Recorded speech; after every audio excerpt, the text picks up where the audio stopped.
Good morning, everyone. I apologize profusely for... Oh, let me make sure this is the right live stream. Hopefully, yes. Okay. Good morning, everyone. I apologize. I forgot I had set this to go off at 10:50 instead of 11 a.m., so I apologize for the delay. Mea maxima culpa. Okay. So welcome to this morning's live Q&A with the creative Contessa. Today I'm going to be providing you with Pennsic survival tips. And these are tips that apply not only to Pennsic, but to kind of any long format medievalist event that is happening in the great outdoors. So I've got things organized vaguely, but we might go off script, of course, as you all have questions. I basically organized my ideas into pre-Pennsic tips, and then, of course, tips for during Pennsic. And some of these, I think, might be new to you. Some of these, if you're experienced with Pennsic, might already know this. And you might disagree with some of my suggestions. This is all based on my personal experience over nearly 30 years of doing this event, and also observing other people doing this event as well. So let's get started. If you have any questions, put them in the chat. I have the chat here and I can observe it. And if you have comments along the way, I will definitely address them.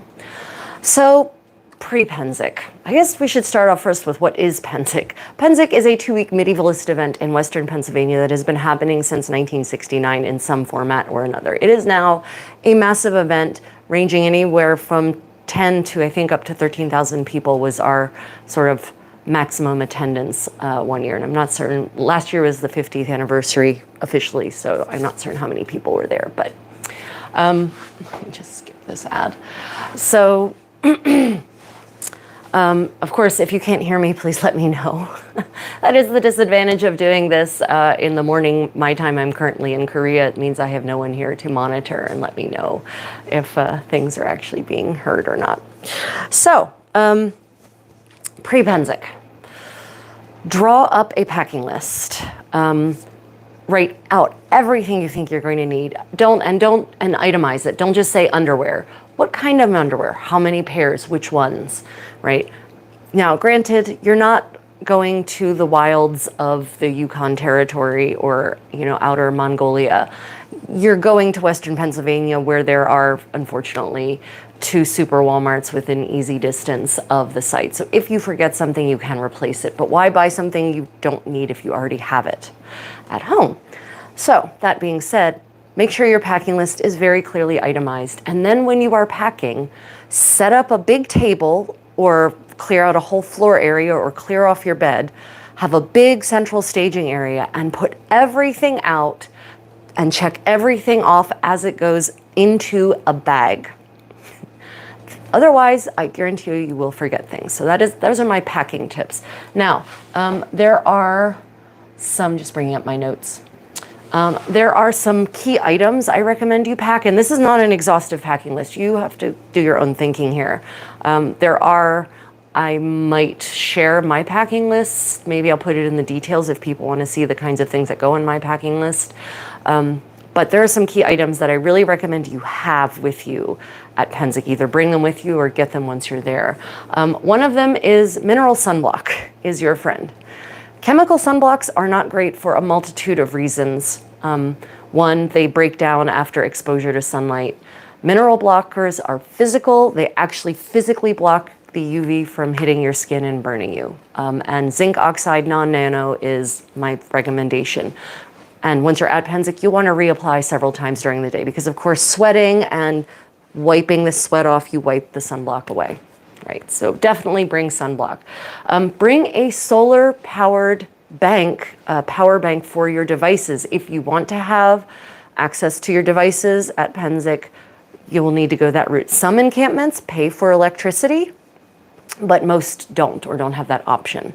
So I recommend that unless you are in an encampment that happens to have electricity, that you bring a solar-powered bank for your solar-powered power bank for your devices.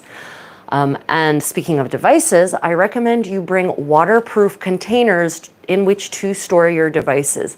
The weather at Pennsic can be so tempestuous, and I do mean that literally. I have seen tornadoes, I have seen tents, Coleman tents, little earth pimples flying through the air at great heights with things in them. So bring sealable, watertight containers for anything that matters to you, really, but especially for electrical devices. If you have a CPAP machine, which of course increasingly people do these days, especially, you'll definitely want a power bank for that. Yeah, watertight containers for anything that you deem to be truly important. Okay, let's see. Then another thing I recommend you do in advance of Pennsic, for those of you who don't know, Pennsic has an immense number of activities, and I mean hundreds of hours of classes every day, because there's like 20 tracks of classes running in parallel. There's combat classes, there's arts classes, crafts classes, theoretical and historical, lectures, language classes. I mean, dance, music, performance, so many things happening at Pennsic. And then there's private tournaments, there's privately hosted battles, privately hosted tournaments, privately hosted battles. There is so much happening that if anyone is bored at Pennsic, it's because they're a real Philistine. And I guess that's me being judgy, but there it is. Point is, check out the schedule in advance and I really recommend writing down the activities you would like. And then I recommend prioritizing them, because it'll be tempting to try and do it all. But the reality is that this is hopefully your vacation, and you should actually probably not burn yourself out on 20 hours of classes and scheduled activities a day. You might go into the event with that kind of momentum, but once you're there and the reality of life sets in, you're going to find you don't have probably as much energy as you thought you would. So prioritize. The other thing about activities is what is published on the schedule in advance of the event is not likely to necessarily stay that way at the event. Classes are canceled or rescheduled all the time. Classes are added. So you'll want to check for the university classes for arts and sciences. You'll want to go to Arts and Science Point to actually check to make sure things are as you think they are, see what's been canceled, see what's been added. And then for combat classes, you'll want to go out to the battlefield, to the Marshall area, to check on the schedule for things there. So yeah, Pennsic website is where you want to go for all of this, and that will have the links for the schedules for all of the various activities. In case you care, I'm hosting 2 different balls this year, 2 different functions. One of them is my red and gold ball on the middle Friday evening from 9 p.m. onward in the dance pavilion. And that is themed red and gold. Come dressed in something red and or gold or not. That's just the theme. You don't have to come in red and gold if you don't want. There'll be dancing, there'll be live music, there'll be food. Come and be part of the party atmosphere. Many of the dances will be taught, some will just be walked through, some will just be for those who know it. So it'll be a nice blend of dance levels, fun for everyone. Even if you don't like to dance, please come to the party and just have a good time. Okay. Then my second thing is an enchanted picnic. It's an immersive in-persona experience where we step back into the medieval courtly atmosphere for an afternoon from 4 to 6 p.m. on the second Tuesday. And we'll have storytelling and poetry reciting and singing, and there'll be dancing and food and live music. And the whole purpose is that we really step away from the modern world and conduct ourselves like people in this medieval courtly world, right? Okay, moving on. So that's just an example of some of the activities that are at Pennsic. Okay, so at Pennsic, something of which many of you might not be aware. If you are kind of short of cash, and I know it's maybe a little late for some of you to implement this suggestion, but at Pennsic there are job opportunities. There are 200 plus merchants. Many of them are looking for shop clerks, for people to help them in their stores. And I know people who walk away from Pennsic with more money in their pocket than they went to Pennsic, because they worked during Pennsic. There are coffee shops, there are cafes, there are restaurants or eateries. So all kinds of places that are always looking for help. And there'll be help wanted signs, the Pennsic Independent, which is the daily newspaper, if it's still there this year. kind of went up for sale last year. Anyway, there will be help wanted ads. So if you need to earn money in order to do Pennsic, you can earn money while you're there. There is also on Facebook, there is the Pennsic War Minion Union page group on Pennsic or on Facebook, and you can go there, and there are always people looking for gigs or looking for gig workers. So a lot of people need help setting up their camp at the beginning of Pennsic, and they'll pay pretty decent money for your labor and time to set up their tents and their furniture, etc., for them. And at the end of Pennsic, there will also be a big demand for help tearing down camp. So if you need to make money, job opportunities with the merchants, and also a lot of gig work. And again, there will also be advertisements for help wanted in the Pennsic Independent. So good tip for those of you who... Tommaso, good morning. We'll see if anyone else joins in. In the meanwhile, this is being recorded. So as usual, if you have any questions, just let me know. Okay. So let's talk about setting up your tent and the kind of tent you should have. So I started, my very first Pennsic, I started with a Coleman cabin tent. And I had no idea about camping. I had no idea about tenting. I had no clue. And I set up my tent on the edge of the lake, and it never occurred to me that that lake would rise as it rained, and there was a lot of rain that Pennsic, a lot of rain.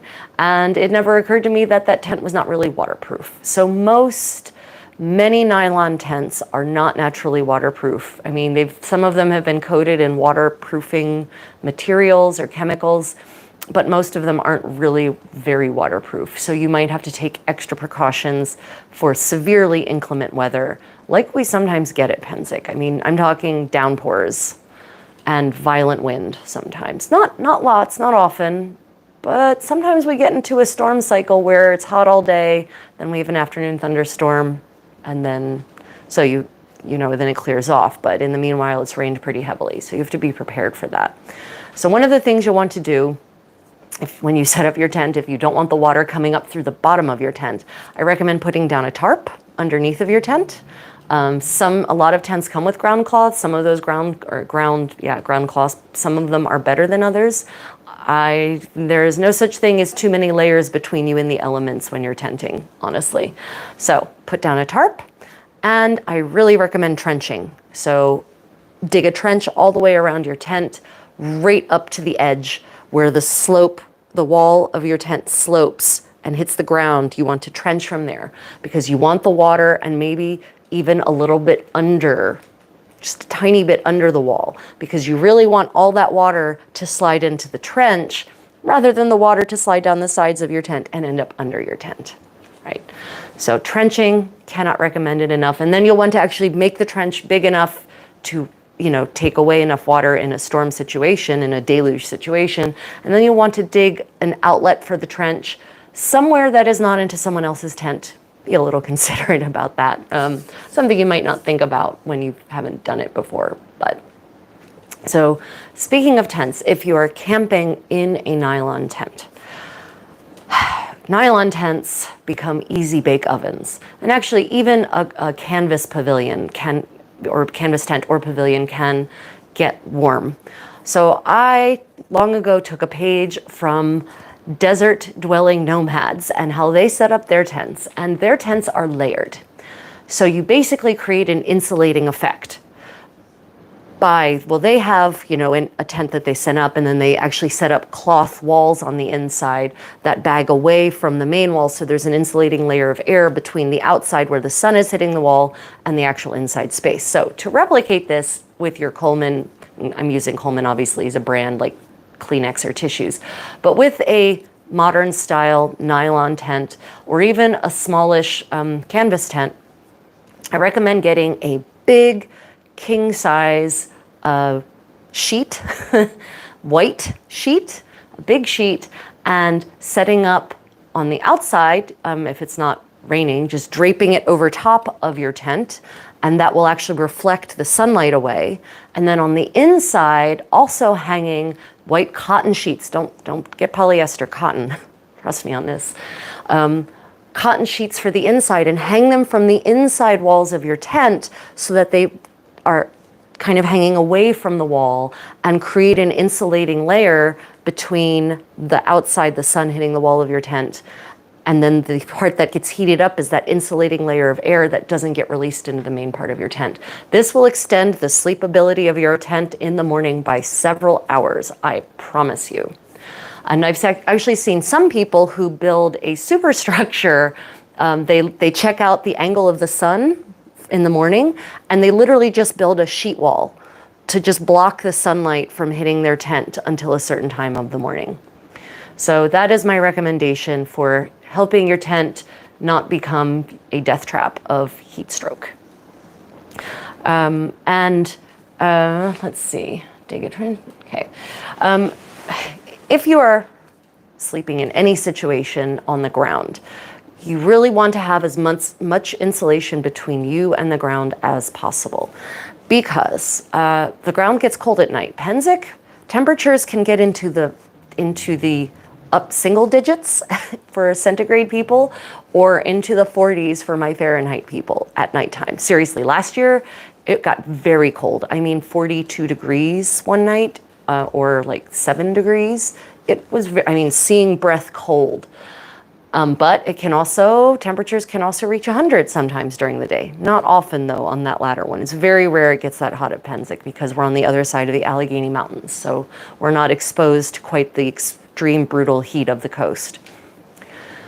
So what that means is you want to insulate yourself from the ground at nighttime. An air mattress on the ground is not going to insulate you. An air mattress is going to also chill at night. That cold air, if there's no insulation between you and the mattress, that cold air is just going to suck the heat out of your body and you will wake up hypothermic. Ask me how I know this. So you want to make sure there's plenty of actual insulating layers between you and whatever cold surface on which you're sleeping. If you're sleeping on the ground, then you want maybe a foam pad, and then thick sleeping bags, and maybe a down comforter under you, and then blankets on top of you. And then the same thing with that air mattress. You want lots of insulating layers between you and the actual air mattress itself. Cannot recommend that highly enough. Air mattresses also, by the way, one of the many reasons I don't particularly care for them is that they're air. And that means that with the fluctuation of temperatures, the air contracts and expands. So you might need to refill that air mattress just before you go to bed, because as temperatures have cooled, the air has contracted and your bed has deflated. Technically, even though the same quantity of air is in there, you're going to need to add more because it is condensed, right? So that might be something I recommend before bed, because as the night goes on, it gets cooler and cooler. The air continues to condense in your mattress, and by the morning, you're sleeping on the ground practically. Okay, comment. Army rule. 3 times as much insulation under you as over you, minimum. Yep, that's a good rule. I abide by that. Yeah, a lot of people, I included, young, inexperienced thought that it was I needed to have all the blankets on top of me. And I awoke with my teeth literally chattering, unable to regulate my own body heat. And I had to, I was truly hypothermic. I had to go and eat a whole lot of calories to get my body temperature back up to normal. So yeah, I think that's a pretty good rule. 3 times as much insulation under you as over you. Yep. In your tent, you want to make certain that nothing is actually touching the walls, the exterior walls of your tent. And by which I mean anything kind of solid or even fabric. Because what's going to happen is if it rains, it will cause the thing in contact with the wall will actually cause moisture to wick through. So what you're going to end up with is moisture literally flowing into your tent at that contact point. So especially in the case of rain, you want to make sure that nothing is actually touching the wall of your tent. This mostly applies to nylon tents. It does, however, apply somewhat to even canvas pavilions or tents as well. So you want to make certain that nothing is actually touching those walls in the case of rain. And of course, I really don't recommend sleeping on the ground because things happen, and sometimes there's just so much water that it will end up coming into your tent no matter what you do. So at least if if your bed is above ground level, then at least you won't be in floating water, right? Okay, comment. I live in the desert and am freezing every time I go camping. This is super helpful. Oh, especially because mornings are super hot here too. Oh, great, yeah. This is literally, I learned all of this the hard way. My very first, my second ever camping event, because my first one, it was warm enough that I didn't learn the lesson. At nighttime, it stayed warm enough, but the second one was in September. And I awoke, that's where I woke with my teeth chattering, because I thought I needed blankets on top of me. Yeah, in the desert especially, it's the same situation, you know, and even it gets colder in the desert actually, because open sky, all that heat from the day dissipates. And so you can get freezing temperatures, literally freezing temperatures at night. So insulation is key. And actually having that interior and a tent within a tent will create even more of an insulating effect. So I have, for example, some of you've seen my video on my 15th century medieval or 15th century glamping experience, my medieval glamping setup at Pennsic. And there I actually have a silk bed canopy that I made where it has silk walls and a complete silk canopy, and I suspend that from the spokes of my pavilion. So I actually have around my bed a pavilion within a pavilion. And as long as I keep that closed, the walls down, that space inside my bed actually stays pretty insulated. So if I want a nap area during the day, I can generally go in there in that space if I actually left the curtains down, which I generally don't for visual reasons. And then I'd have a nice insulated space inside of the pavilion. So I cannot stress enough the importance of the tent within the tent, the pavilion within the pavilion, and of course, all of this insulation. Okay,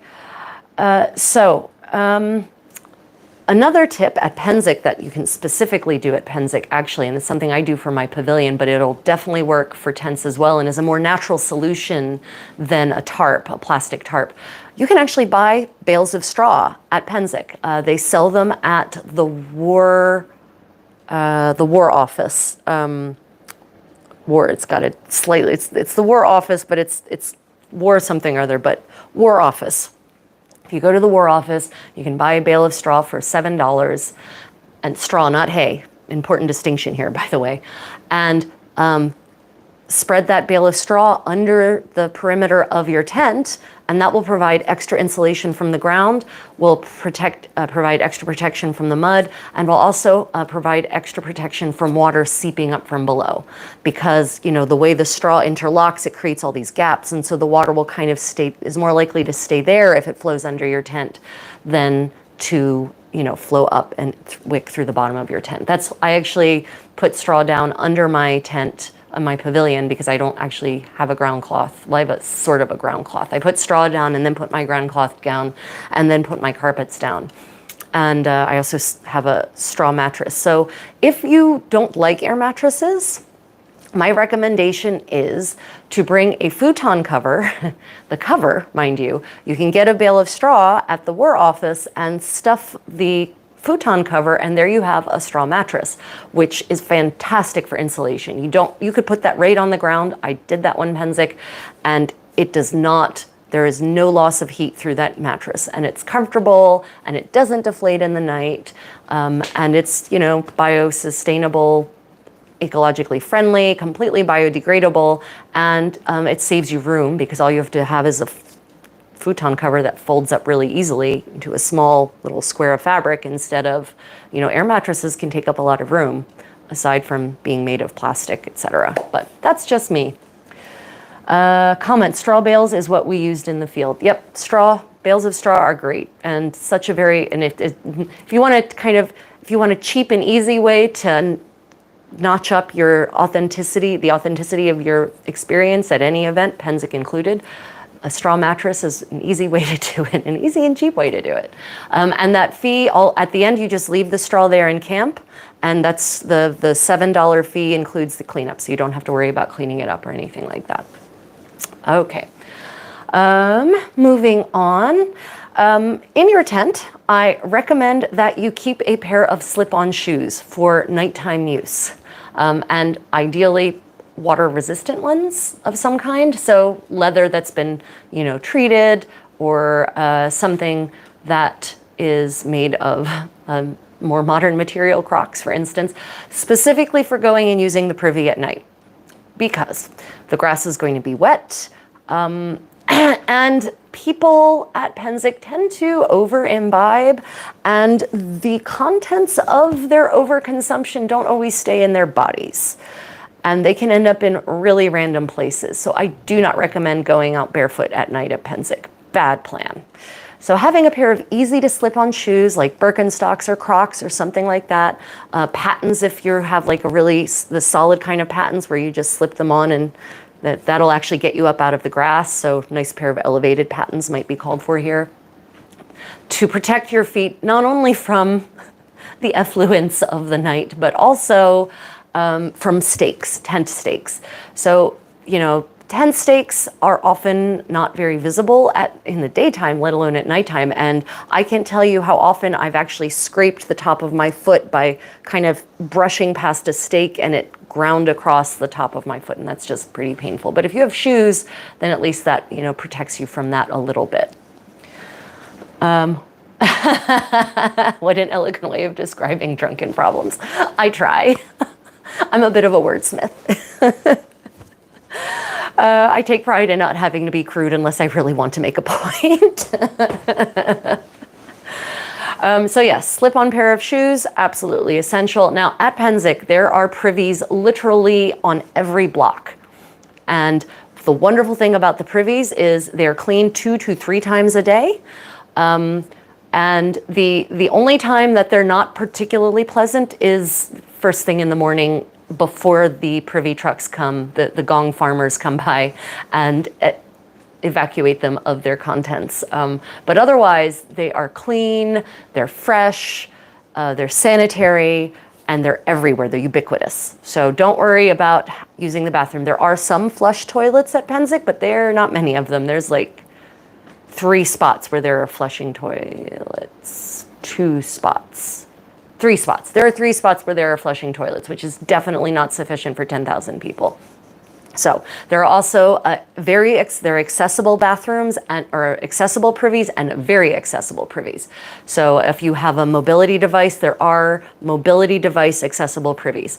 I know because I use them because they're big enough for my dresses and my headdresses. Yeah, so there are, and they're regularly placed. If you have a mobility device, by the way, there are mobility device recharging stations. Not everywhere. There's a couple specific spots because obviously that kind of electricity, you just can't have a huge campground with that everywhere. It's not financially viable. But there are a couple of spots where you can recharge your mobility devices. Okay, so other things I recommend you bring, linen clothing. This might be too late for some of you if you don't already have linen clothing, but linen and actually what I'm wearing now, Sambe hemp and Rami nettle cloth are the 3 best fibers for handling the heat, hands down. It breathes well, it whisks the moisture away from your body, taking the heat with it for evaporative cooling. I just cannot recommend linen enough.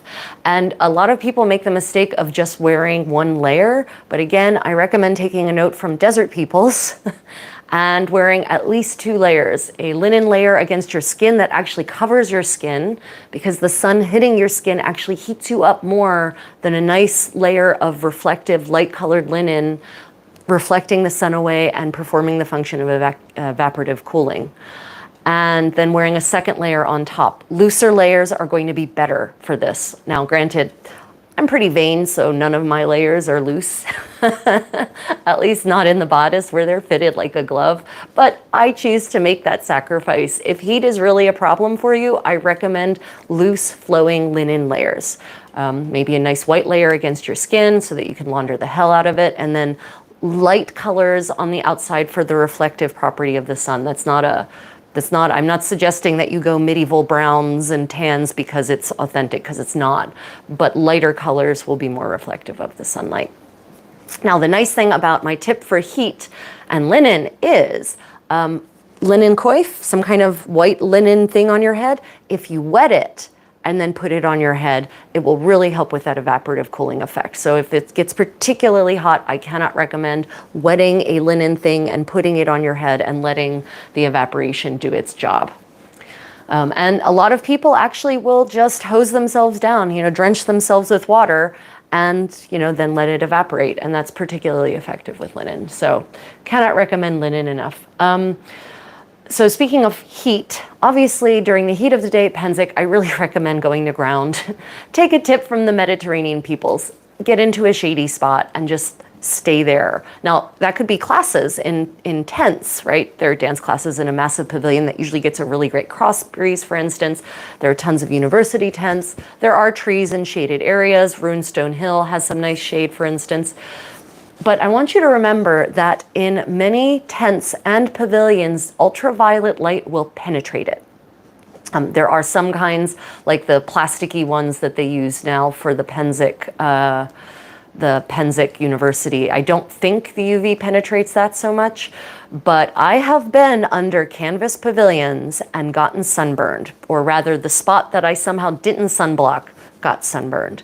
And you can see, for instance, on my silk canopy that is in my pavilion, you can see the fading on the top of the canopy itself that has been exposed to the UV light that's penetrated the pavilion, all those Pennsics, right? And it's faded to orange. The rest of it is Kermes red, and the top is this orange color, it's like madder orange at this point. So I cannot recommend making sure that you are sunblocked, even if you are under sunshade, because it's probably not going to be as shady as you think it is. Does it get humid at Pennsic? Yes. So Pennsic weather can be everything. It is like a microcosm of climate change. It can be perfect temperatures, and I mean room temperature, like 73 degrees or 22 degrees and 60% humidity. So like just the perfect amount of humidity to not dehydrate from it being too dry, but not to really feel the moisture in the air, right? It can be perfect. Last Pennsic, we had multiple perfect days, but it can also get up into the 30s or 90s, depending on your scale, and the humidity can get up into the 80 to 90% range. It can vary. So I really do recommend being prepared for all of those weather eventualities, which is why kind of bringing some of all of your kind of garb is not a bad idea. Bring some cold weather garb. Bring your hot weather garb. Bring layers so that you can add and remove as the day progresses, right? And I definitely recommend a parasol. For Europe, parasols don't really appear in Europe until like the 16th century, so it's not really a very authentic solution for most people with medieval European personas. But to that I say, my skin and comfort trumps authenticity. I have a cotton canvas, or a cotton canvas parasol. It's got a wooden frame, and it's actually covered in a very thick canvas, and Heroes Haven sells them at Pennsic. They are a little heavy because it's a wooden frame, but at least they're not obtrusively as modern as, say, an umbrella or a modern parasol made of modern materials. And having that portable shade when you go places, and having that extra layer of sun protection, it's priceless. Yeah. So yes, it does get humid. And sometimes we fall into the usual heat cycle where there's moisture in the morning, so the sun hits the moisture and it evaporates it, and then through the day, sort of thunderheads build, and then come about 3 p.m., there's a thunderstorm, there's a deluge, and that clears up the humidity and the heat, and then it's beautiful. It's a beautiful, perfect evening after that, right? So we do have a lot of days like that, where the first part of the day is hot and humid, then there's a beautifully violent storm, which is lovely as long as your tent doesn't collapse, and then the evening is perfect. So yeah, good question, thank you. Which, I said it earlier, I'll say it again, make sure to reapply your sunblock, because sweat will cause even mineral blockers to drip away. And, often we don't realize it, but we wipe our brow, we wipe our hands or our arms if your arms are exposed, And, then you end up with strangely patterned red marks all over your skin from where you wiped it away selectively. So the other thing about why I don't recommend synthetic fibers, if you can avoid them, it's not an authenticity thing. You do you, boo. Comfort, for one, synthetic fibers don't breathe. They're terrible at heat and humidity. But more to the point, Pennsic is a fire event. Every camp has a fire. There are tiki torches and propane torches and people carrying lanterns with candles and candles everywhere burning. And so there's a lot of fire and there's sparks flying, and I cannot overemphasize the flammability of petrochemical-based synthetic fibers. So a lot of synthetic fibers like polyester, nylon, right? These are all petrochemical based, which means that they burn really horribly. And I mean hot burning, like melts against your skin and gives you really nasty, almost chemical burns. So you really, chemical burn is something else, but it gives you a really, really nasty burn as a result of the heat that it retains as it melts against your skin. So I do not, if you can afford it and you can avoid it, I do recommend staying away from synthetic fibers for safety reasons, as much as anything else, but also comfort. The natural fibers just breathe so much better. Yep. Let's see. Already talked about coming prepared for 3 seasons of weather. A tip. Once you get to Pennsic, if you have one, bring it. If you get to Pennsic and you don't have one, buy it there. A straw hat, a broad-brimmed straw hat. Especially if you don't want to carry a parasol, or you're not comfortable carrying a parasol, or you can't find one that suits your taste. A nice broad-brimmed straw hat. Very authentic as sun protection across a multitude of cultures and periods, and just very practical, right? It will keep the sun off of a good range of your body. It will keep the sun off of your head, so it will help keep you cool because of the light color of the straw. It will reflect it away. Cannot recommend a straw hat enough, and you will see a lot of straw hats at Pennsic. Let's see. Let's talk about food at Pennsic. So bring a cooler.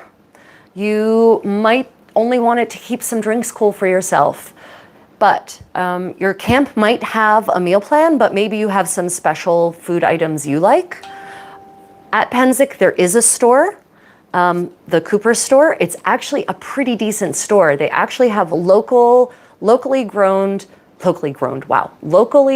organic produce for sale right there in the store. And the prices are pretty darn reasonable, actually. They have dairy, they have local dairy, they've got cheese, they've got butter, they've got meat from local butchers.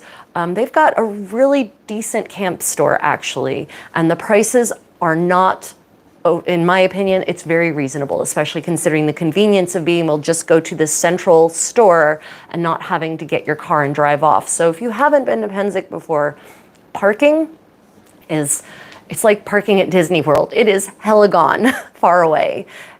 Expect if you're going to do a town run that it will take you at least 2 hours, because it will take you probably half an hour to get to your car. Then you have to actually manage to drive the car off site, which you can't do at high speeds for reasons that are pretty good. And then you have to get out, get to the main road, go into town, do your shopping, come back, drop your things off, and then take your car back to parking. And there is paid parking that is slightly closer, but it's not immensely closer depending on where you're camped. So if you're making a town run, count on being gone probably for at least 2 hours, depending on what it is you're doing when you're out and about. And probably more like 3 hours. So I really avoid town runs as much as possible. I usually I do one town run at the very beginning of Pennsic. I go to Costco and we load up on a shared larder of cheeses and meats and vegetables to provide like lunchtime picnicky foods for us, because we are on a meal plan, but that's only breakfast and dinner. So we have our little camp lunch larder. And then we only go back out again if it's absolutely necessary. Otherwise, we refill from the Cooper's Camp store. Right. So that's my tip: is come do one store run at the very beginning, or just before you get to site if you have the room in your cooler to just put things in your cooler, And then if, unless it's really urgent, or the Cooper store doesn't have what you're looking for, the Cooper store is the way to go. You lose less of your Pennsic that way. Coolers. Speaking of coolers. So this is something else, another tip. Coolers obviously do have insulation. Some are better than others. I also recommend draping your cooler in a cloth in your tent, not necessarily for aesthetic purposes. I mean, if you're trying to cover up your modern things, then obviously just a sheet or something to cover your cooler, if it's very modern looking, really goes a long way. But that extra layer of insulation will help your cooler do its job better, especially if your tent gets warm. So in my pavilion, I actually put my coolers under my rope bed. And because under my rope bed is another tent within a tent, because my bedding, my blankets go all the way down to the ground. And so under my bed is basically like a larder. It's like a cool pantry because of the cool ground sucking out the heat from the air, right? So I actually put my coolers under my bed, my rope bed, and make sure that my bedding hangs down all around, and that provides an extra layer of insulation, extending the life of the goods in my cooler. Now you can buy ice at Pennsic, and also there are ice urchins at Pennsic. So there are literally young people looking to make some pretty decent money in tips who will get a big cart of ice and bags of ice, and they will just walk all around Pennsic selling ice from their carts, and they make money in tips, or they charge extra, and that extra is the delivery fee. But either way, if you don't want to get your own ice every morning, and actually several times a day, usually there will be ice urchins going around hawking their ice wares. So you don't necessarily have to go up to the Cooper store to get your ice. I have discovered that it is actually not much less expensive to go off-post, wow, you can tell I'm a military spouse, to go into town and purchase ice. Actually, it's not necessary. I actually didn't notice a big price difference last year at all. So it's definitely not worth making a town run just for ice, in my opinion. But I'm looking to minimize my time away from Pennsic. Everyone is different, though. Some people actually like to have a town run in the middle of Pennsic. They feel the need to reconnect with modern amenities or whatever. I don't.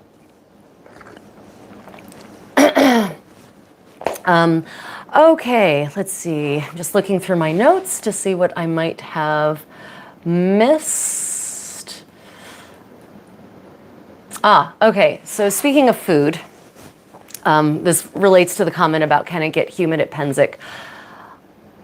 It does get hot and humid, but even if it doesn't necessarily feel that hot or feel that humid, most people end up sweating in amounts that will impact their electrolyte balance without them even noticing it until it's too late. So I cannot overemphasize enough the importance of staying hydrated. And there are ways to stay hydrated. Speaking of which, let me hydrate here. There are ways to stay hydrated without, just carrying around a plastic bottle. So, you could just carry around a plastic bottle that you refill. And there are bottle covers. Like I've seen some people have over-the-shoulder bottle bags, and they keep the plastic bottle in the pouch part, and they just kind of drink furtively from just the little mouth of the bottle sticking out. And that's definitely a good way to both insulate your plastic bottle against the heat of the day and sunlight, and also make it less obvious for your fellow medievalists around you. But you can also I recommend buying, if you have the funds, or if you can make one, or if you can trade for one, a leather costrol. So a costrol is a canteen, you'd probably call it modernly, and they're actually made from molded leather, and they usually have a strap you can sling around you, and they're watertight, they're absolutely waterproof, and you can just fill it with water from any of the water points that are scattered around Pennsic. Filtered water, by the way, quadruple filtered. You do not want to drink unfiltered Pennsic water. Don't do it. We'll talk about that in a moment. So you can get a costrol. Sometimes they're made of leather. There are also ceramic ones, which are really nice. The ceramic ones are really good for helping keep the water cool. And the leather ones are less good at that, but certainly better than plastic is. So if you're looking for a medieval solution for having water on yourself, on your person at all times, There are multiple merchants at Pennsic who sell things like these leather costrals, leather canteens. Sometimes they come in like a little barrel shape, a mini barrel shape. Sometimes they're round. There are different options. So both the potters sometimes sell them, and also the merchants who sell leatherwares, medieval leatherwares, sell them as well. Can recommend. Really great way to stay hydrated. But also, you're going to need more than just water, because as you sweat, you're sweating out salt, and salt is such an important mineral for body function, especially brain function. It's part of the reaction, the synapses that make your brain fire. So you want to be replenishing your electrolytes. So I do recommend, if you have a cooler, get a jar of pickles that is a pickle to your taste. It doesn't have to be cucumber pickles, any kind of pickle, because then you have lots of salt, easy access, and actually drink the pickle juice. If you are starting to get really headachy, for instance, you're probably suffering from an electrolyte imbalance. So I do recommend the consumption of pickle juice a little bit every day. It goes a long way. And those pickles are a really tasty way to keep your electrolytes balanced as well. Okay, let's see. Oh, I missed this. This is when you set up your tent. For those of you who haven't done much tenting before, any event, any kind of tenting, I recommend that you clear out, do a visual check of the place where you're going to be clearing out, setting up your tent. Look for rocks and stones, look for sticks, look for anything that might be sharp or pointy, because that will come up through the floor of your tent. It will either tear a hole in your tent, or it will manage to somehow poke you through the tent without tearing the tent, but somehow still tearing your foot. So just do a quick clear of the area before you set up your tent. You'll be happy I suggested that later on, I promise. Okay. I think we've reached most of my primary tips.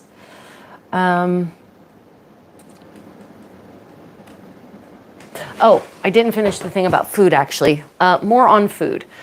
If you don't want to cook, you don't have to. There are food vendors at Pennsic. And, it's mostly like burgers and sandwiches. There are no, at least as of last year, there was no one really serving medieval food. Sorry, we had 25 years ago, almost 30 years ago, actually, at this point, there was the Battlefield Bakery, and they actually did baked goods like pasties and whatnot, but those days are gone. So there aren't really medieval food options, but there are options. There's a stir fry place that does a pretty good stir fry. That's my go-to if I want something for lunch, because they have fresh vegetables and it's got soy sauce, which is a nice healthy form of salt. And, I really like my veggies. And, they've got meat on a stick, grilled satay style chicken and beef, which is pretty tasty. So there are options. You are looking at probably $10 to $20 per meal at least in the food court area. So just have that cost expectation in your head per meal, not per day, mind you. For those of you who are coffee junkies, you don't have to make your own coffee. There are coffee shops providing caffeine junkies with their fix from pretty early in the morning, like 6 a.m. I think one of them opens up. So you can definitely get your coffee fix. There is also an excellent Turkish coffee place, and I mean, they make really good Turkish mocha. Really good. So if you want quality coffee, you can get it at Pennsic as well. Just putting that out there. But I do recommend, if you know someone who has a meal plan and they'll let you join their meal plan, that will be the most economical way to eat at Pennsic probably, and actually eat healthily. But there are food vendors. You won't starve. You certainly won't starve. You might be malnourished if you only eat at certain of the vendors, but okay. I think those are basically my tips. Yep. Are there any questions? Anyone? So basically, make a packing list, follow it, check out the Pennsic website and all the classes, make a list of things that might interest you, and then, work through it. If you have a calendar on your device, I actually recommend putting the classes into your calendar so you can keep track of it. I know that means that you might have your device more often than not, but that's kind of the world in which we live now. Of course, if you don't want to have a device and you just want to use something, a modern device, medievally, there are wax tablets, and there are wax tablet vendors at Pennsic. So you could actually, multiple leaved ones, in fact, so you could actually write down the classes you want to do, mark it down in your wax tablet. It's pretty fun to use a wax tablet, actually. Okay, question. How much would you say a trip to Pennsic would cost? Okay, so if you tell me where you're coming from, I can actually give you an idea of the cost of fuel and or flights. But in terms of just going to Pennsic, not cost getting to there, costs of entry fee and costs for food. So I would say that at a minimum, so I think it's now like $240 for the 2 weeks and like $140 for 1 week. So at a minimum, if it's 1 week, you're looking at a minimum $140 to $60. I haven't actually looked at the prices this year. I just paid them for entry fee. And then you are probably looking at, even if you supply your own food, and I'm not saying like just power bars for every meal, like actually somewhat balanced meal, even if you supply your own, you're probably looking at $15 a day. If you're, really, really budgeting hard and, eating pre-made salads and sandwiches or something like that, you're probably looking at minimum of $15 a day for food, plus your $140 to $240 entry fee, depending on if you do 1 to 2 weeks.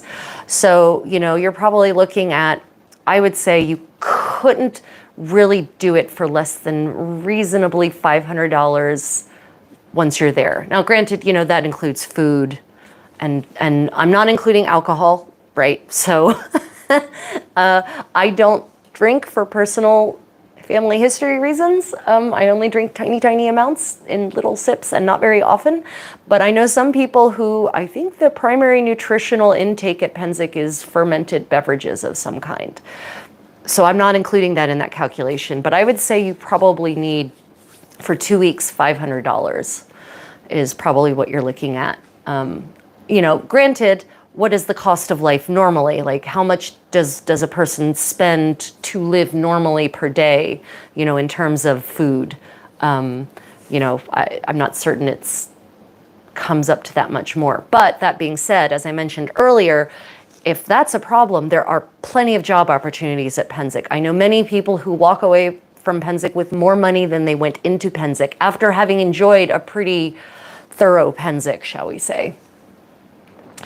Okay, so the comment on how much it would cost, we would be traveling from East Tennessee. Okay, so Eastern Tennessee is actually not too far relative to the distances some people like me travel. I'm going to be coming from Korea again this year. So Eastern Tennessee, that's probably about 11 hours? 11 hours, because you're just going to kind of ride up the Interstate 79. You're going to kind of eventually make your way to Interstate 79 and head north. So it's like an 11-hour drive. So it depends on your fuel efficiency. You'll probably need 3 tanks of gas, depending on your fuel efficiency, 3 to 4 tanks of gas, to and from the event. Probably for a week, you're looking at $300 minimum per person. For 2 weeks, probably $500. You can work really hard to budget that down depending on, how frugally you wish to live in that time. Obviously, there's a lot of extras you can avoid at Pennsic. You don't have to have Turkish coffee every day, for instance, or maybe some people do, but hypothetically one doesn't. I would say probably $300 for 1 week, $500 for 2 weeks is kind of like a bare minimum, living very frugally. If cost is an issue, I definitely recommend considering taking on employment of a temporary nature with the fine shopkeepers and or tavern keepers there. Definitely a good way. If you have children, make them put them to work as ice urchins. I'm not advocating child labor, just putting that out there. The kids actually really enjoy the ice urchining. They really get into it with their sales slogans and whatnot. Okay, let's see. Comment, I have 14 hours to go on my monthly 72-hour fast and we're discussing food. What doesn't kill me, ... Oh, I'm sorry, Tommaso. I can go back to talking about nightly effluence if that helps. Okay, to follow up on the travel thing, if I had to fly there, would it be necessary to rent a car or could I get away with an Uber or something? Yeah, okay, so I fly to Pennsic. I've been flying to Pennsic since 2003. I've been flying to Pennsic, or 2004. I have been flying to Pennsic since 2004. So, if you fly to Pennsic, if you are going there and you're part of an encampment, you can always talk to your campmates about coming and giving you a ride. There is also a Pennsic carpool web Facebook group that you can drop a note and ask if anyone is willing to pick you up in exchange for gas money, obviously. But you can absolutely Uber it. People definitely Uber it. You don't have to rent a car. Honestly, renting a car for me is the biggest waste of money at Pennsic because it's going to, unless you plan on, for whatever reason, making town runs every day, renting a car makes no sense because it will literally just sit in the parking lot for most of your time for no reason. So an Uber from Pittsburgh Airport to site is like $70. Oh, I was looking for my phone. It's you are my phone, dear viewers. I was about to check the Uber for that. But I know lots of people who have Ubered, no problem. There's the Pittsburgh International Airport has a thriving Uber driver community, and they're generally very happy to get a nice long ride like that because, you know, it guarantees them income. So yeah, you can definitely get an Uber from Pittsburgh Airport to Pennsic, but I do recommend checking out the Pennsic Carpool webpage, or sorry, not a webpage, Facebook group. And probably there is also on Discord, I'm assuming, there is probably some kind of Pennsic group thing where you can also drop notes and ask for carpools. But there is always someone who is willing to make a run for a friend. So if you happen to know anyone there, I would absolutely take advantage of that friends credit. But I definitely don't recommend renting a car. That's, especially if you're going to be there for 2 weeks, that's throwing so much money away. Let's see. To Thomas, I have a medical procedure tomorrow, so I'm currently fasting and I feel your pain. Ah, that's great. Everyone's fasting. I guess I should go back to talking about nightly effluents and their effect on Pennsic. For those of you who are interested in a more authentic approach to Pennsic in general, I really recommend getting a pair of pattens. If I'd thought about this in advance, I would have grabbed any one of the several pair I have. Pattens are a wooden or leather overshoe, basically, and that can be more or less platformed depending on the era and style. A little bit of a platform, though, is highly recommended because that will elevate you out of rain and mud, because I have attended Pennsics where I literally gave up on shoes. Everyone did, because we had biblical levels of deluge and everything, the roads turned to mud, and I mean mud that would suck your foot into it. So there was no point in wearing any kind of footwear at that point. But I don't think I had pattens at that point. If I'd had pattens at that point, I would have worn them and they would have done their job, which is keeping you out of the mud. So pattens also help preserve your shoes and provide a little protection for your foot. If you have the right kind of pattens, they can be very comfortable. Actually, there are several shoe merchants who sell pattens at Pennsic. So you can buy them there. You don't have to buy them in advance. I actually have a pair of pattens that are just my Pennsic pattens. They are literally in the trunks of things that I store with my Lord Master Papa's, at my Lord Master Papa's estate. And then I don't have to fly with my heavy wooden pattens. For those of you who might be flying to Pennsic, I have lots of tips on flying to Pennsic. I might do a separate video on how to fly and do Pennsic successfully, because that can be a whole separate world. But if you have specific questions about flying to Pennsic, I will absolutely answer them. There are packing tricks. There are, buying excess luggage tricks, ways of, I don't like to suggest that there are things you can buy there and then dispose of there. That is something people do. On the other hand, the final day of Pennsic, there's a lot of dumpster diving. So if you have things that are in perfectly good condition, but you want to get rid of them, if you place them just around the dumpsters, then people will come and take them for next year. So that is a thing, the circle of the life of things. Okay, question. What merchants come and what are some of your favorites? Oh yeah, so the Pennsic marketplace is a thing of wonder. I will be doing at least one live stream walk through the the marketplace at Pennsic. So stay tuned for that. I don't know when yet. It will kind of depend on how things are going and the weather and whatnot. So I can't really schedule it in advance. But there are, for the most part, if it is something that a medievalist needs, it can be purchased at Pennsic. There are clothing merchants selling everything from authentic reproduction clothing through to fantasy and Ren Fair and pirate wear. There are people selling leather clothing and leather equipment. There are weapons vendors from, pretty replica ones to replica items that are useful in combat. There are armor vendors. There are cloth vendors, definitely some very good cloth merchants. Sartor often has a shop at Pennsic, by the way, for those of you who want to spend a lot of money on reproduction, medieval and Renaissance fabrics. But there's also very, very good,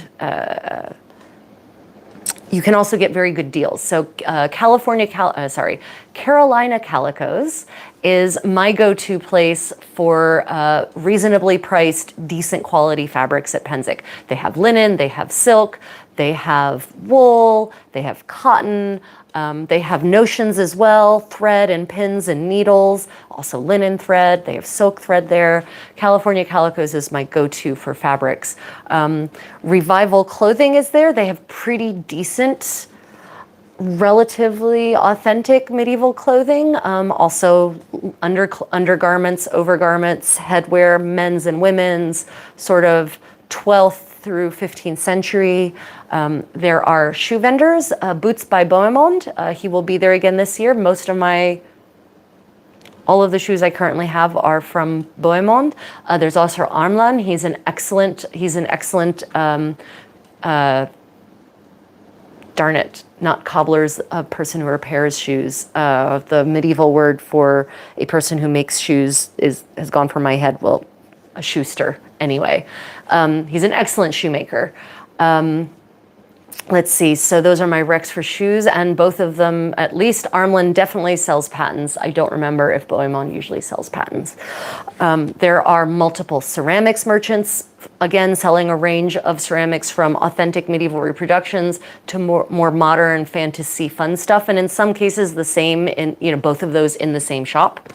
They might have Terra Sigillum wares, ancient Roman Terra Sigillum wares, some reproduction medieval stone wares, maybe some Maiolica, and then some, more modern fantasy items. So, you can go to Pennsic and basically equip yourself almost entirely without having to bring a lot. Let's see, other of my favorites. Unfortunately, Historic Enterprises no longer vends there anymore. There are some medieval furniture sellers there, wooden furniture sellers. Dupuis Creations is there, and their furniture is very nice. I have several of their pieces.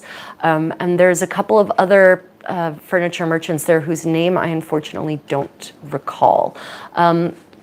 There is usually a leather and hide merchant there within a massive, massive selection of leather and hides. Unfortunately, last year they experienced a hideous tragedy and they had to pack up early and leave. And I don't know if that tragedy has resulted in them closing the store down for good.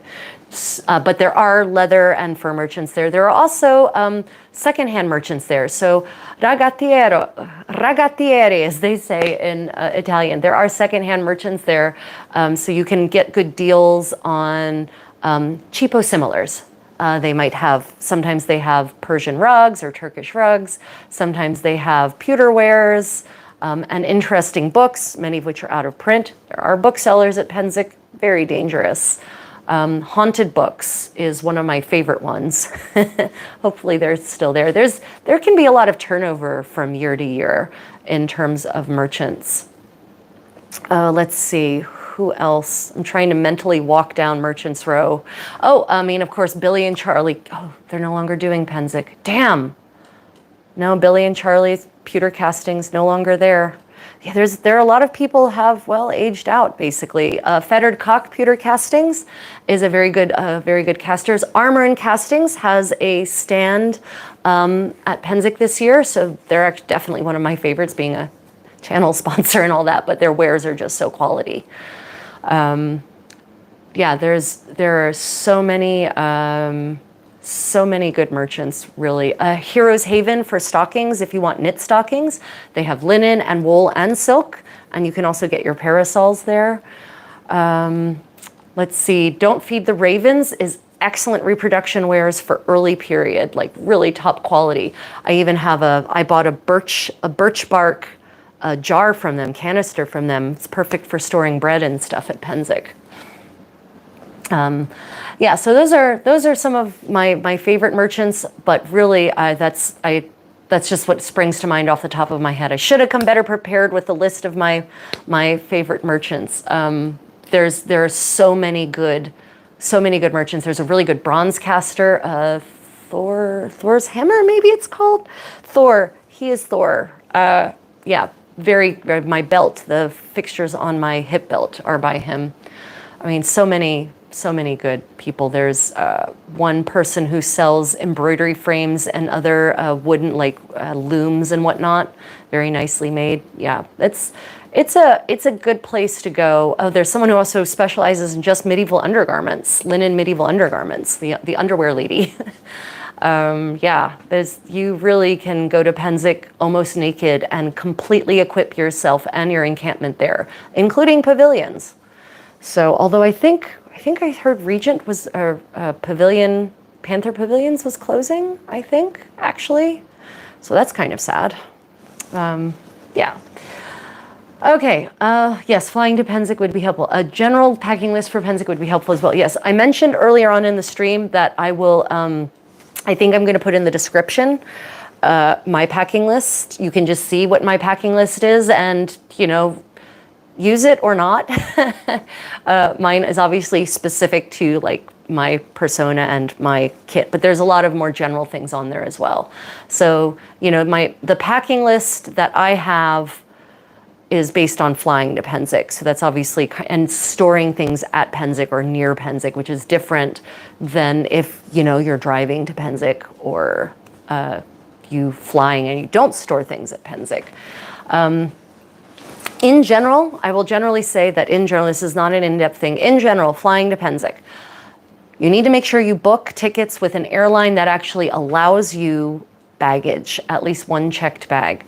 Because if, you might think you're saving money by booking with a low-cost carrier like Spirit Airlines or Allegiant or one of those other kinds of discount carriers, but you will definitely need to bring baggage to Pennsic, and you are going to end up paying out the nose to bring enough for carriers like that, because they make their money by nickeling and diming their passengers to death. So you'll want to fly with a carrier that actually allows you bags. Now, in the United States, I would recommend flying to Pennsic with Southwest Airlines if you're flying in the United States, not from outside the country.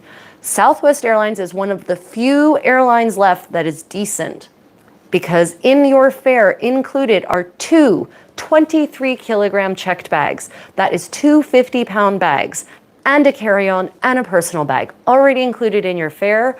You can cancel and reschedule your flights at will. You just have to pay the fare difference, and you get a credit if you cancel. Now you have to use that credit within like a year or something, but still, they're friendly, they're nice. It's a great airline for domestic US flights, especially if you have things. Also, they're very good about musical instruments. One of my friends, my household minstrel, Master Albrecht Katzpry, he flies only Southwest if he can help it. And he flies with lutes and shawms and viels and gambas, etc. So I recommend flying Southwest if you are in the US.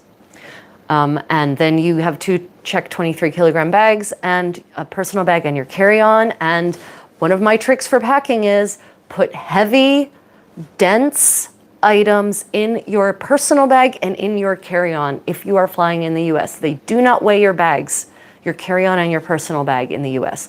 They do weigh them in other parts of the world, but not in the US. So if you have, as long as it's things that can be carried on, if you have heavy like metal trenchers and cups and whatnot, and you're flying to Pennsic, put them in your carry-on. If you have armor, put your helmet in your carry-on.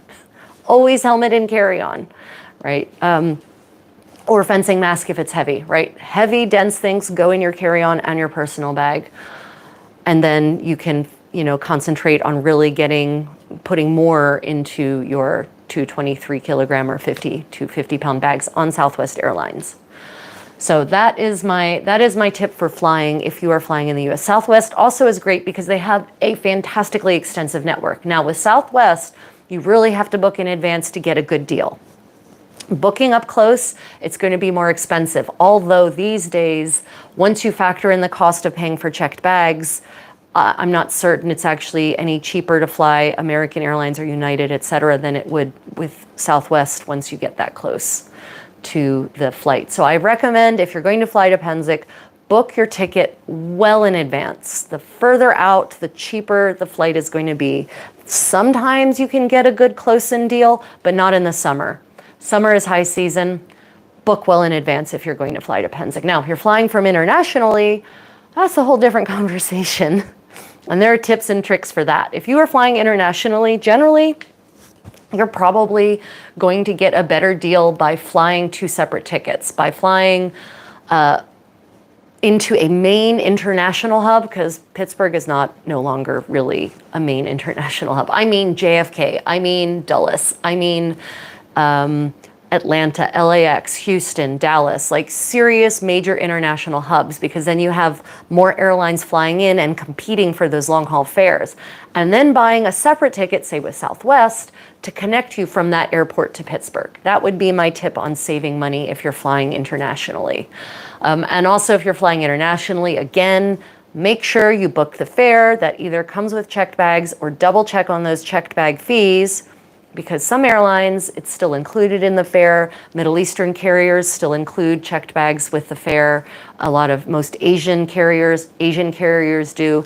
It's the American flag carriers and the European ones who no longer include checked bags with those fares generally. Yeah. Welcome to a new age. It's a terrible, terrible time to be a traveler, generally, actually.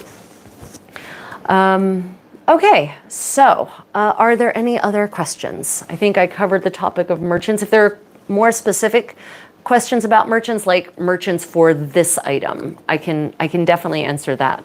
But for the most part, I have never had any problem. If I forget something, I have never had any problem going up to the Pennsic merchant area and purveying it. Procuring it, sorry. Definitely I'm not purveying, I'm procuring. The other people are purveying. I'm the procurer, they're the purveyor. Equipment, and I mean, if you get to Pennsic and you decide you want to fight or fence, you can equip yourself pretty much entirely there. So, it's the merchant area is pretty impressive. It really is in terms of its scope. In terms of authenticity, if that matters to you, I would say, just kind of doing a quick calculation in my head, I would say that about 30% of the merchants are selling pretty authentic pre-1600 wares.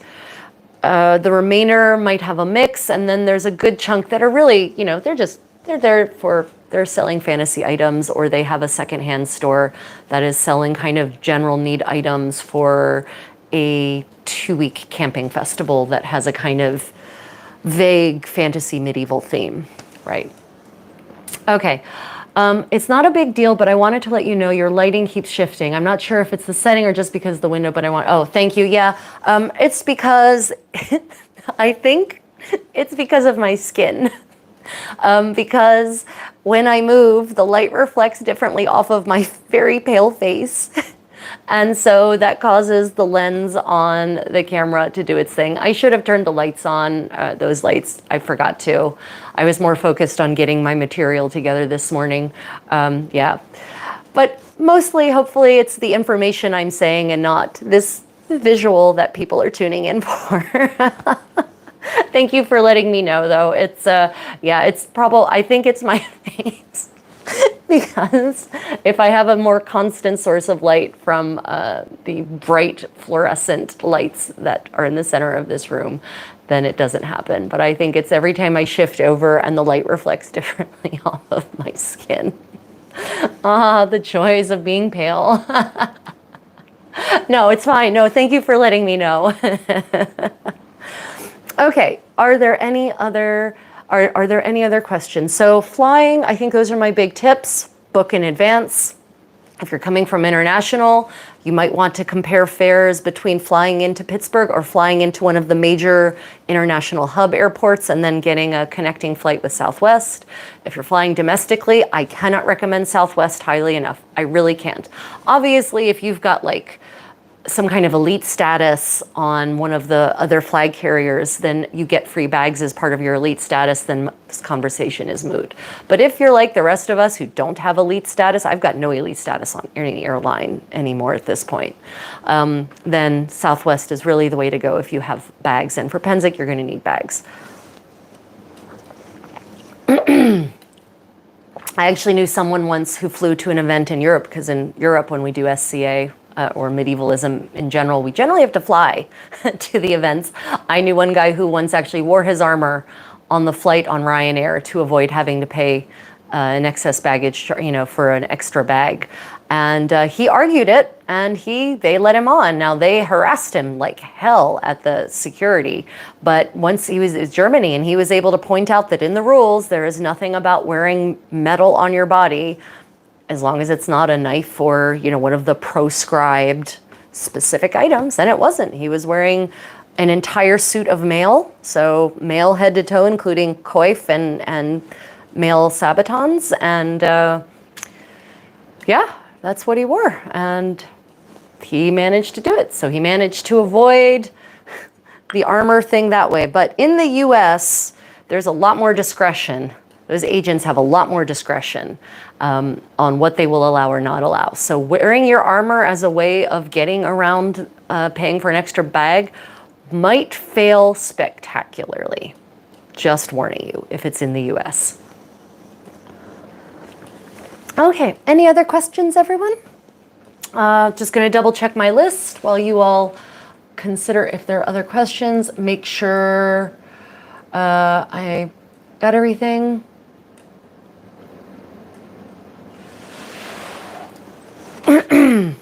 Oh, heat in your tent for nighttime. I know some people have brought like space heaters, battery-powered space heaters, and some people have even burned braziers in their tents for keeping things warm. I don't recommend any of those solutions. I recommend if it's cold at night that you wear lots of clothes and you go to bed dressed.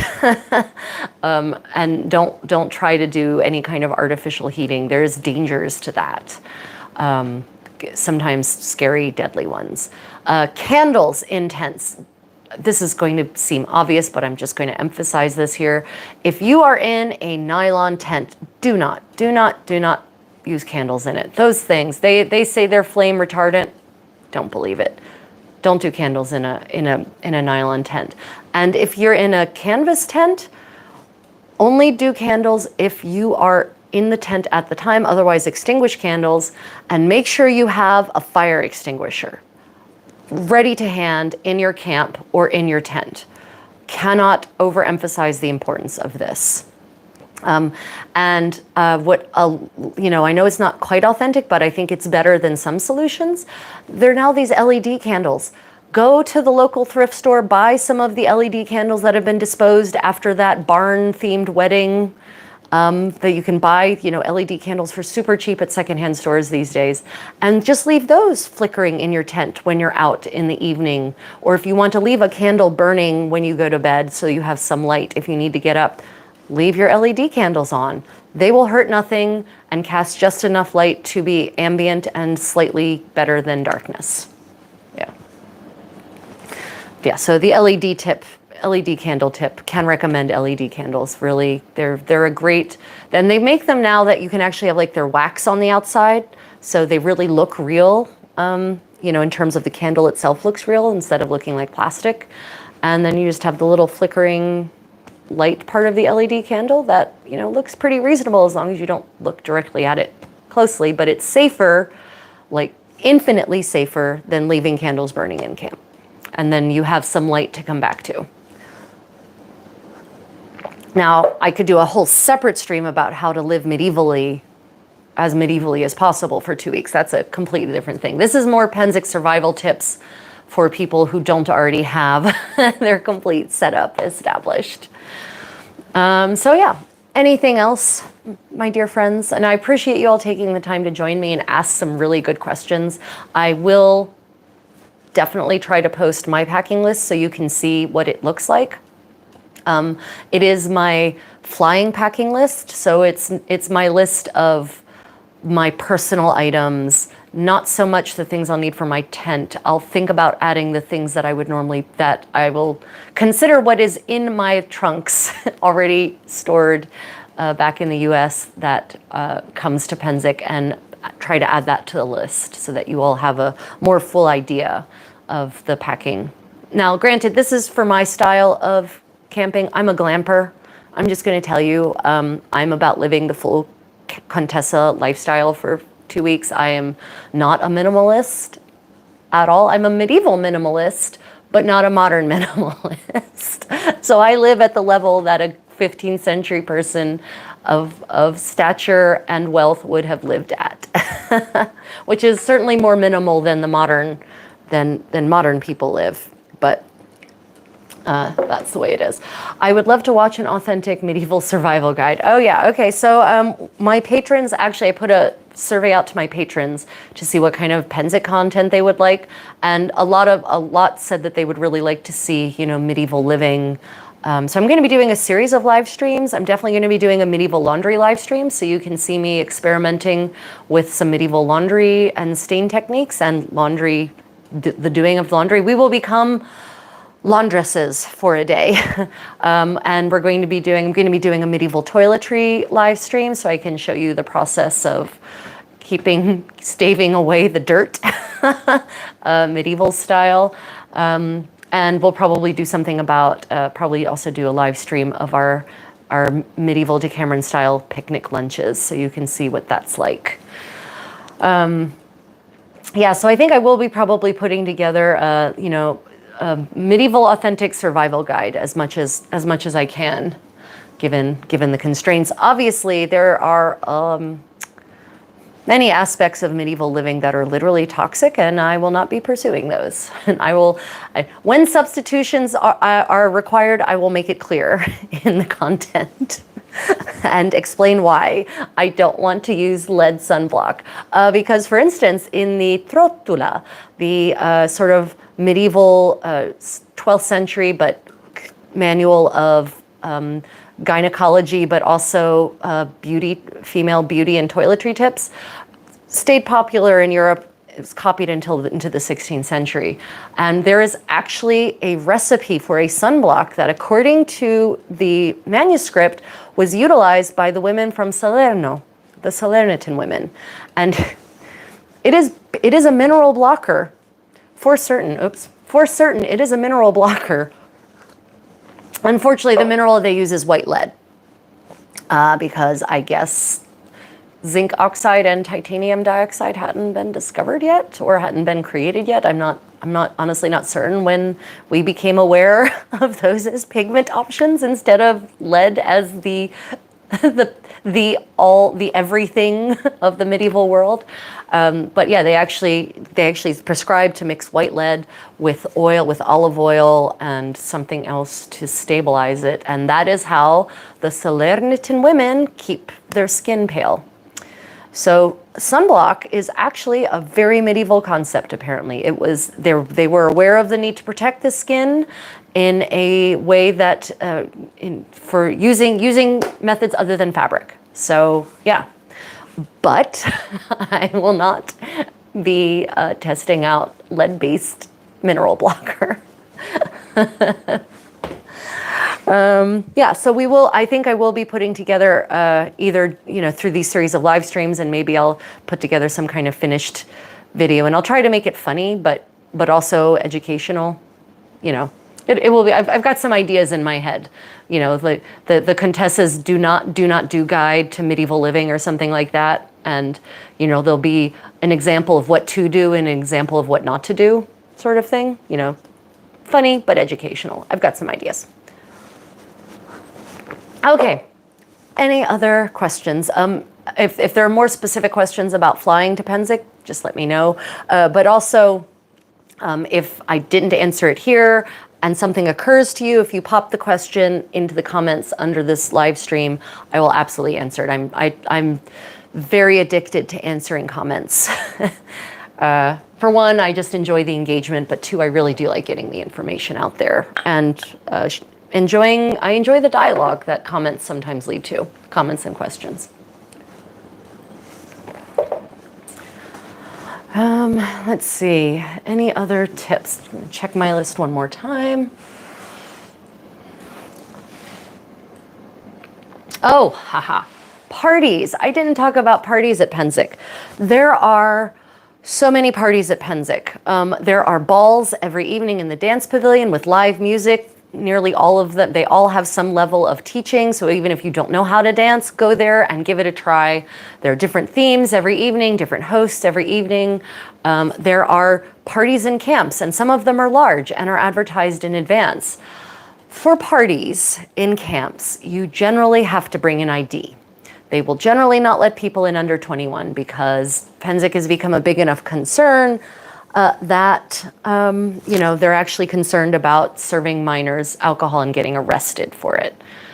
So bring your ID to parties. Bring it with you at all times, your picture ID, because they generally will check them if you want to attend parties. Also, and this is more of survival tips for ladies, I know I probably don't have to say this to many of you, but for those who might not think about it, I recommend having your own cup with you at all times. You always have your eyes on your cup. Do not accept drinks from strangers. Sorry, but that's the world in which we live, even at Pennsic. So, if it's at a party and it's the kind of central bar of the party and you see lots of people drinking from it and you observe carefully, it's probably safe. But accepting the offer of drinks from random strangers may or may not be a good idea for women these days. It's just, it's a grim warning, but trust me, it's probably smarter. Yeah. Let's see, anything else about food? No, talked about insulation and yeah, so my survival food in my larder is fresh fruit, fresh vegetables that are easy, finger foods. Cucumbers are really great. They're nutrient dense, lots of water. They survive well. They don't rot instantly. Berries are wonderful and medieval and delicious, but they are so heat sensitive. If you don't keep the ice in your cooler fresh, your berries will mold. So you probably want fruits with rinds on them more, like oranges and apples are going to survive better in an environment like that. On the positive side, you can go up to the Cooper store and buy berries. So, you can just go buy a thing of berries and eat them right then and there and not worry about storing them. There's nothing wrong with eating a whole tub of raspberries in one sitting.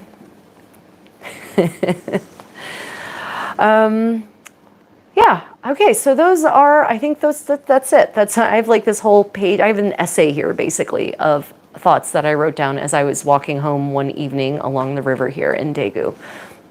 So yeah, if you have any other questions after this post, as I said, please do pop them in the comments. I will think about doing it, meaning I've got to actually write down my thoughts and make sure that they're organized. Think about flying to Pennsic and how to do that and what you need to do in order to fly to Pennsic successfully in a more in-depth way. You definitely don't need to rent a car though, unless you plan on making town runs all the time.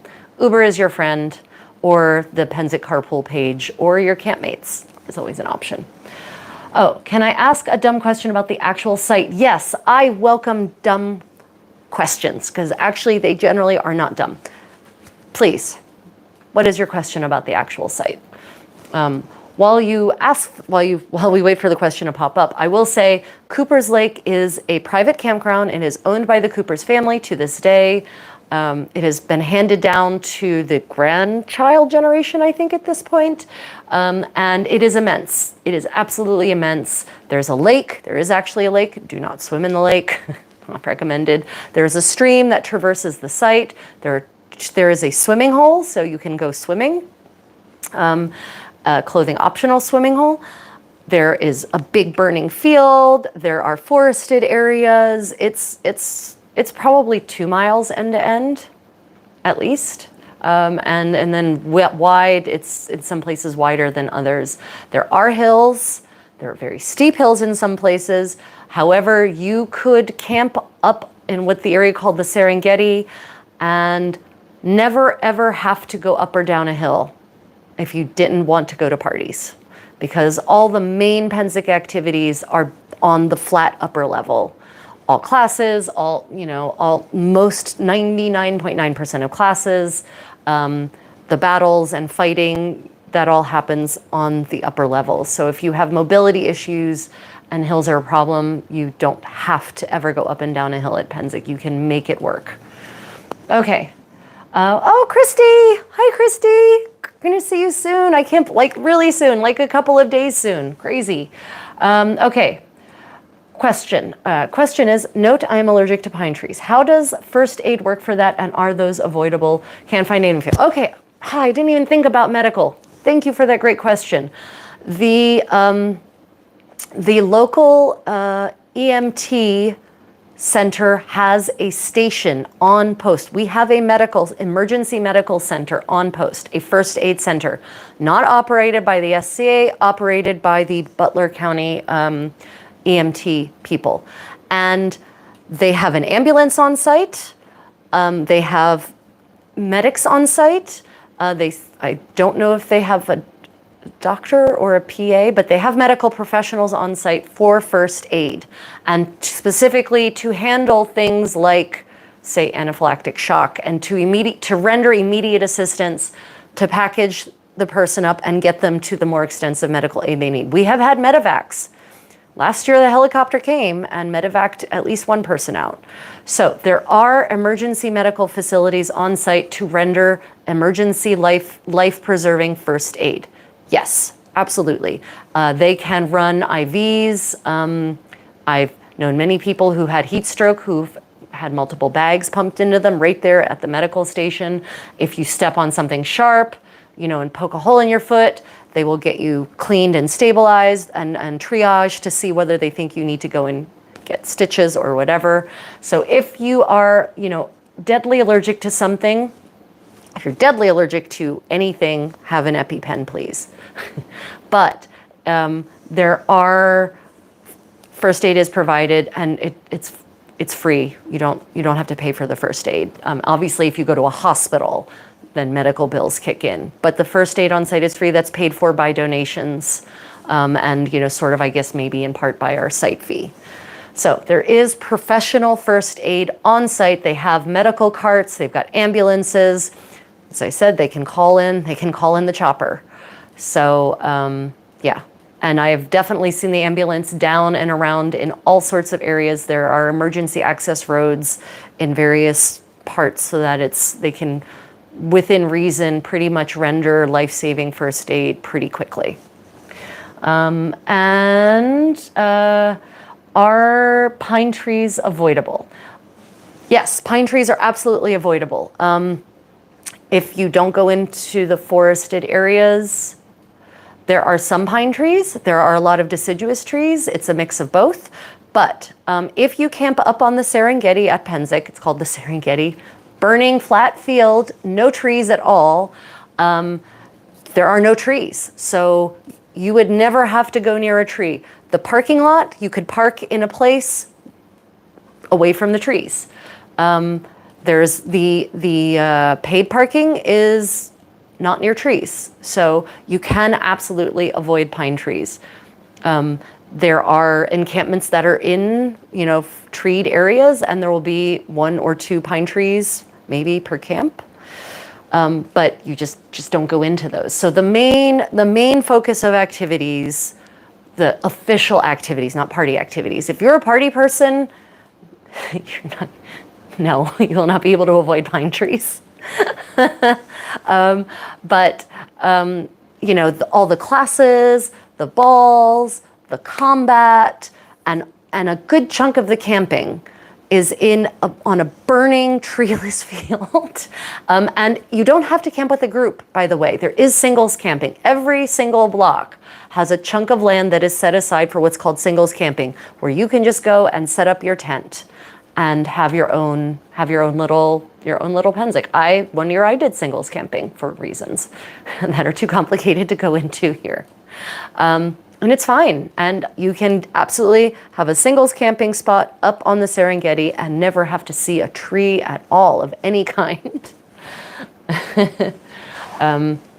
But I do recommend, if you have a local group, a local SCA group, and they have an encampment, it's usually better to camp with a group for your first Pennsic, if you know people in the group at any rate, because then you have the infrastructure of a group. They usually have a communal pavilion, maybe they have a meal plan. You have a lot of experienced people right there who can kind of guide you, right? It's probably better than singles camping for your first Pennsic if you have a local SCA group and you know anyone in it. Obviously, if you don't know anyone, it's probably better to just set up in singles, but you can definitely get a spot in singles on the Serengeti, the burning treeless field, and you will never have to see a pine tree if you don't want to. Yeah, that's a good question. Water at Pennsic. I didn't address water. I sort of did, but not in depth. So the water at Pennsic is really iron laden.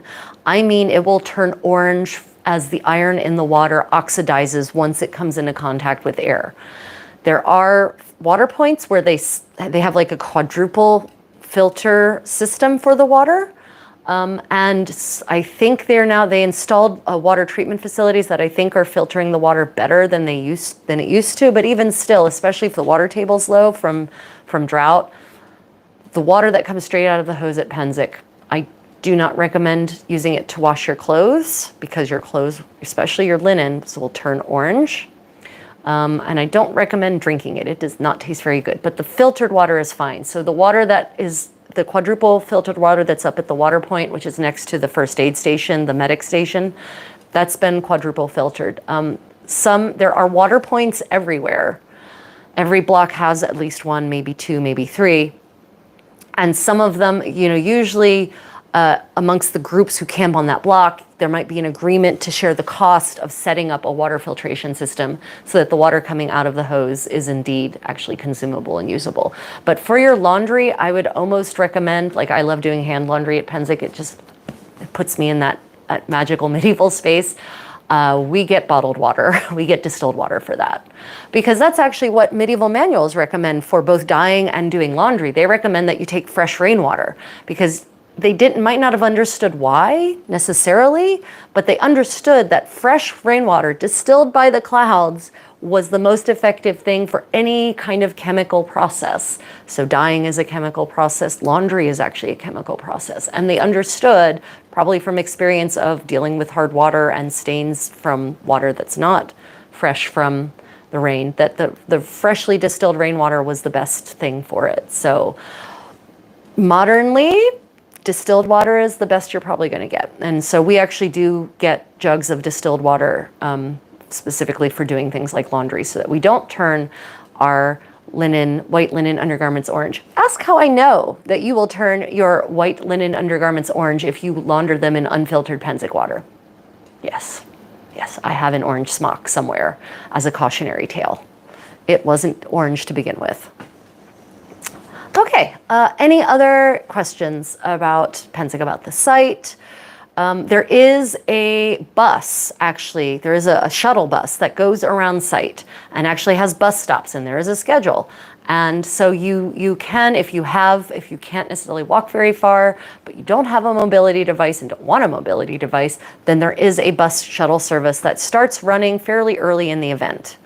And it runs from pretty early in the morning to like dark 30.